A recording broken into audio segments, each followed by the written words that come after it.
कधीच नाही चुकणार तुमचे फेवरेट टीव्ही शोज झी5 सोबत, तेही एकदम फ्री। उद्या माझ्या पार्लरच्या बिझनेसला कुणीही नावं ठेवू शकतो। इनफॅक्ट त्याच्या पोझिशन वरून त्याची लायकी काढणारे आपण कोण आहोत? ठीक आहे, मी त्याला नोकर म्हणते म्हणून प्रॉब्लेम आहे ना? चल, मी त्याला हाऊस हेल्प म्हणते। काम तो तेच करणार आहे, आपल्याला मदत करणार आहे। काय चुकलं माझं? काहीच चुकलं नाही वहिनी, बरोबर आहे तुझं। कुठलंही काम छोटं किंवा मोठं नसतं, पण वहिनी तो सावली वहिनीचा सख्खा भाऊ आहे। त्याच्या जागी जर आज तुझा भाऊ उभा असता तर त्याच्याशी अशीच वागली असतीस का? सोहाम, तू म्हणतोयस ती सख्खी विश्वासाने घट्ट झालेली नाती आहेत। ही नाती तशी नाही आहेत, ही लादलेली नाती आहेत।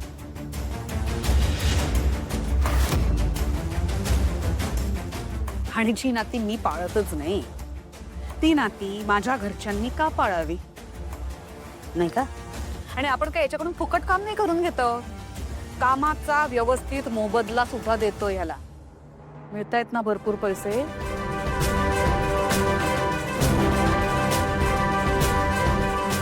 तो खुश आहे, आपल्याला काय प्रॉब्लेम आहे? मला असं वाटतं हा विषय आपण इथेच संपूया आता। चला, जेवायला वाढू नका। बरोबर आहे, बरोबर आहे।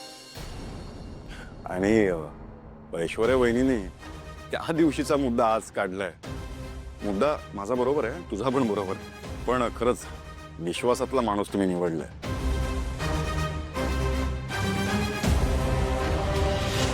म्हणजे हाऊस हेल्प म्हणून काय कमाल काम करतोय दादा। खरंच स्वतःच्या बहिणीच्या घरी काम करत असताना सगळी नाते जपणं हे कुणालाही नाही जमत हा दादा। किती वाजलेत? किती वाजलेत? 9। हा, म्हणजे वेळ संपली आहे ना? प्लीज। म्हणजे दादा आता तू या घरातला नोकर नाहीयेस, तू आता माझा मेहुणा आहेस, माझ्या बायकोचा भाऊ।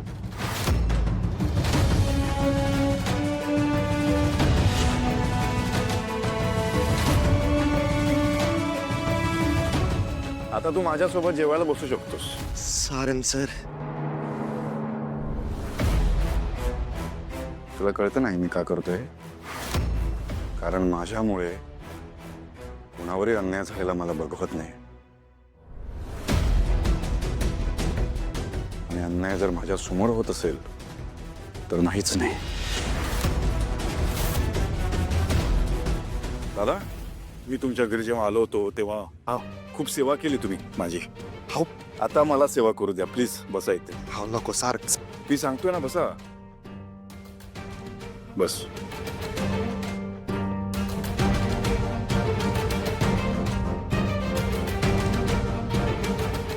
वहिनी, माझ्या सासरच्या माणसांचा असा जेवणावर जर तू अपमान करणार असशील तर मला नाही आवडणार।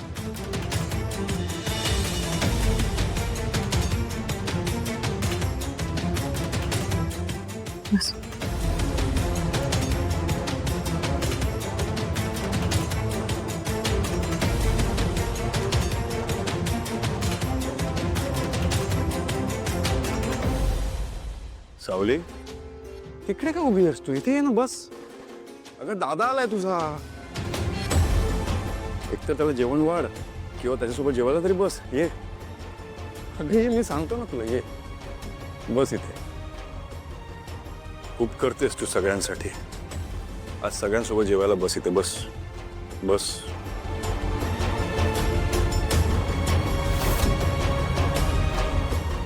आई, मी स्वतःच्या हाताने स्वयंपाक बनवला आज, तू पण असा माझा अपमान करणारस का? ऍक्सिडेंट नंतर आपण पहिल्यांदा सगळे सोबत जेवायला बसलोय।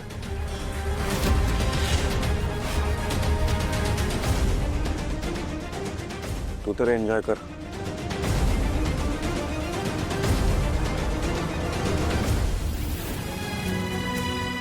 सारंग सर, दादा, भागवत कुटुंब पाहुणचार करायला कमी पडत नाही ना, मग मेंढरे कुटुंब पण कमी नाही पडणार।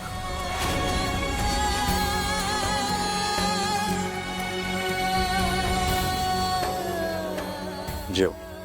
आणि हा ते सगळे पंक्तीमध्ये जेवायला बसल्यानंतर काय म्हणतात? पुंडली कवर दे. हा, सो आजचा शेफ मी आहे, सो मी म्हणणार आज.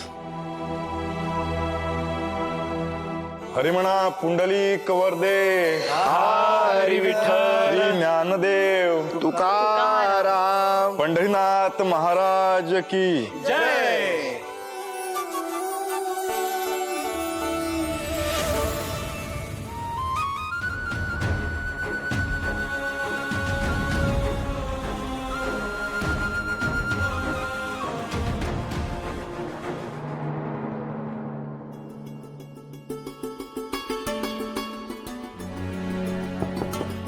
सारंग सर, ये ना, आते ना.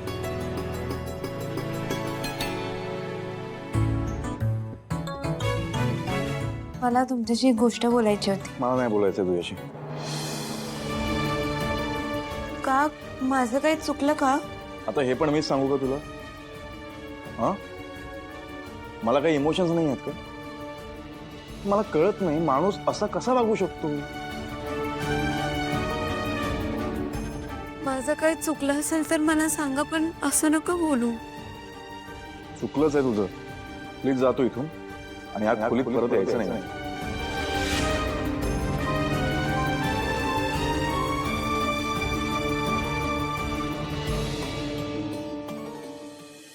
सारंग, तुला सांगितलं होतं ना ती घाबरेल म्हणून. तोंड बघ तिचं, रडतीये ती. वहिनी, तो मस्करी करतोय तो. बरं, चालू द्या तुमचं. यांना गोळ्या द्यायच्यात मला. मी आलेच. रडू नकोस प्लीज, डोळे पुसते. सॉरी. का आली होतीस तू? जेवण चांगलं झालं होतं हे सांगायला आलो. अरे वा, लवकर सांगितलंस. तिथल्या तिथे सांगितलं असतंस तर बरं वाटलं असतं मला. आता सांगून काय उपयोग? पण आता सांगते ना मी, खरंच चांगलं झालं होतं. मला खूप आवडलं. थँक्यू. तुमचं कौतुक स्वीकारण्यात येत आहे. मंडळ आभारी आहे. तुम्ही मला घाबरवलं तेव्हा मी घाबरले, पण आता नाही घाबरणार. सावली, अगं वेडा बाई, परत घाबरलीस. सॉरी. जेवणासाठी आणि सगळ्यासाठी थँक्यू.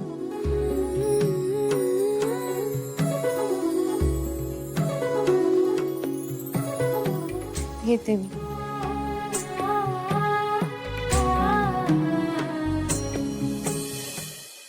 झी5 ॲप डाउनलोड करा आणि पहा सर्व एपिसोड्स एकदम फ्री.